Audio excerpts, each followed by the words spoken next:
Well, glory be and mercy me, we've done it yet again. Here we are on the daily walk around the graveyard. Today we are going to be talking about some of the online internet drama. Isn't online internet drama the funnest? In this case, it is actually a bit more culturally relevant and ubiquitous because it comes from the subreddit antiwork, right? The antiwork subreddit spiked up in popularity several months back, taking the notice of magazines like Rolling Stone being reported on by Fox, by CNN, right? The capitalist death cult taking notice of a gathering of its slaves underneath a banner of, hey, work is dumb, right? This whole thing is stupid. And the page generally turns into a solidarity movement more than anything, right? A way for people to come together and actually find solidarity with one another while they are being victimized by a system that seeks to destroy them. The question always was, is this going to turn into a legitimate movement? Is this going to turn into a thing where people are organizing on these pages and then going out into the streets? Can they make the connection between griping online and organizing in the streets? I always knew from the outset that they would never make that leap. They would never be able to become a legitimized movement because right off the bat, the moderators of our anti-work made it clear that if you did not buy into their moral purity, right? If you were a Marxist-Leninist, or if you were any kind of leftist that they disagreed with, they simply banned you and sent you on your merry way. No central organization, no actual work being put in to actually build a movement and in fact alienate those who are doing what they can to actually organize a legitimized movement. I myself, was banned off the subreddit simply because I am a communist, simply because I believe in the principles of Marxism, right? And so this was a movement that was destined to fail, in my view, in an inevitable kind of way. What was the straw that broke the camel's back, though? What is the thing that created a schism? One of the moderators goes onto Fox News and has an interview that is so bad, that is so terrible, that if I discovered that that moderator was paid in order to smear the movement, I wouldn't be surprised at all, right? I think the key quote is laziness is a virtue, right? Yes, I'm a dog walker that works 20 hours a week, Fox News. Please believe that my movement has credibility while I say laziness is a virtue to the boomer generation, right? This creates a lot of fervor in the subreddit, a lot of people criticizing this, a lot of people talking about this. This leads to a slew of bannings, right? Which in the end leads to a temporary locking down of the subreddit. This is the hilarious thing about these anarchists, right? When I was banned, I was told I was an authoritarian, as they used the most authoritarian method to get rid of me. And now that there's dissent amongst their ranks, what do? Ban a bunch of people, shut down the subreddit, right? Anarchism. The result of this, of course, is a schism. Two subreddits have appeared. Workers' rights movement and work reform. Within the space of 24 hours, there is already lots of shade and lots of evidence being showed that the moderators of work reform are also high-level employees of banks such as CIBC. This is well within the realms of the idea of controlled dissent. This is well within the realm of wanting to take a movement and make sure that it goes into directions that are beneficial for the ruling class, for the capitalist death cult. So, to surmise, right, the anti-work subreddit, which was always just a place to go to gripe about work, saw a spike up in popularity. It was easily dispatched by Fox News, the experts in besmirching movements, which they attempted to do plenty with the Occupy movement. This creates dissent within the ranks, leading to bannings, which then in turn leads to a schism, one of which is already shown to have been compromised. And people wonder why there isn't really a leftist movement going on in the United States, right? People wonder why there isn't actually a leftist movement going on in the United States. The people are extremely disorganized. The people refuse to organize along lines of actual legitimate organization, putting preference towards ideas like anarchism, which is anti-organization at its outset, which leads to people going off and doing their own things and discrediting the movement in 3 minutes.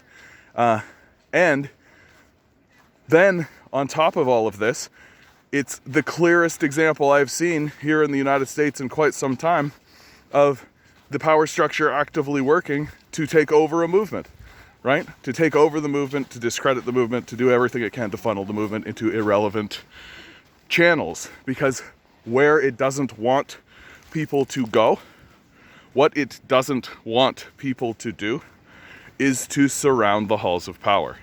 That's what it doesn't want people to do.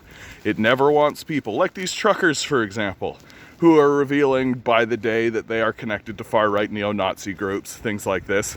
For God's sakes, there's a picture circulating now of a New Brunswick protest where there's literally a man wearing a swastika doing Nazi salutes in the crowd, and everyone seems totally cool with it.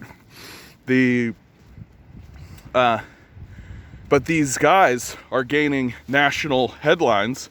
These guys are gaining national support from communities because they're doing what the power structure doesn't want them to do. They're taking their trucks, they're driving down to Parliament, and they're going to surround the halls of power, right? That's what they're going to do. They're going to make a big fuss. They're going to ruin Ottawa's day, right? And why can't the left do the same? Because the truth is that every single time right-wing movements do this kinds of stuff, right? The cops form their barriers, right? They get in the way, they do all that kind of stuff. Wait for the energy to dissipate, right? Well, and as we saw on January 6th, and many times cooperate with them, right? Whereas leftists get beat up before the event can even happen, right? Disruptions happen before the events can even happen. Like, if this was a leftist movement going towards the Parliament building right now, saying people need housing, better healthcare, right? People need access to better jobs. The wages aren't paying the rent, right? Like, if that's what was going on, you could sure as shoot and bet that there would be more police interference. You could sure as shoot and bet there'd be more police interference, right? Because if you're a far-right neo-Nazi organization, your freedom of speech is protected. If you're a left-wing institution interested in poverty eradication, you're a threat to the state. It's as simple as that. It is as simple as that. And what this anti-work fiasco shows is that change is not simply going to happen. It's not going to happen at the ballot box. It's not going to happen through voting, right? It's not going to happen through finding somebody and putting them in a position of power and having them vote your way in the halls of power, right? The system has been too corrupted.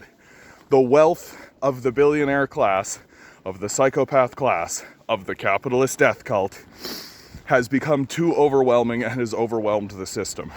The system is corrupt. All we can do now is organize meaningfully to gather together and surround the halls of power. It's the only thing that they will respond to. It's the only thing they care about. It's the only thing they will listen to anymore. They are not listening to you when you go to town halls. They are not listening to you when you write them. They are not listening to you when you talk to them, send them emails, any of this. The only thing they are going to listen to is a full-scale strike and a blockade of their system. We literally need to use our bodies as tools to grind the gears of capitalism to a halt. We don't have an alternative, and it's not going to happen by circumstance. It's not going to happen unless we decide and choose and organize to make it happen. And as we're doing that, the capitalist death cult will do everything it can to destroy and infiltrate whatever movement is erected in order to do that. That it's its goal. Organizations like the CIA have multi-billion-dollar budgets. We need to be aware of the reality of that as we erect true organizational structures that have resilience, that can be resilient. The true failing of this anti-work idea is really the classic sort of anarchist idea that, oh well, as long as we move forward, right? As long as we move forward, we'll all be able to just do things, and that doing of things will somehow create a system that will actually function. Such a system is so fragile, so easy to destroy, that it can be destroyed with a simple payoff and a 3-minute conversation. All right, guys, if you've made it to this point, please like, please share, please subscribe. YouTube suppresses my videos, so if you don't share it, no one sees it. It really is that simple. I got a Patreon down below. We have to support leftist voices. If we don't actually support leftist voices, the only people that'll be left on the platforms that anyone actually listens to will be far-right lunatics who are fading into obscurity and irrelevance, saying crazed nonsense instead of even attempting to attempt to confront the realities of what's going on in the world. We've got to push back. We've got to fight back. And we've got to let leftists have a seat at the table. And right now, we don't. We don't have a seat at the table. All right, guys. You are a quantum being living in quantum energy. These billionaires are spending hundreds of billions of dollars to make sure you don't realize it. Because if you realize what you are, then you'll realize you're not a commodity. Revolt, rebel, repent. Good luck. We're gonna need it.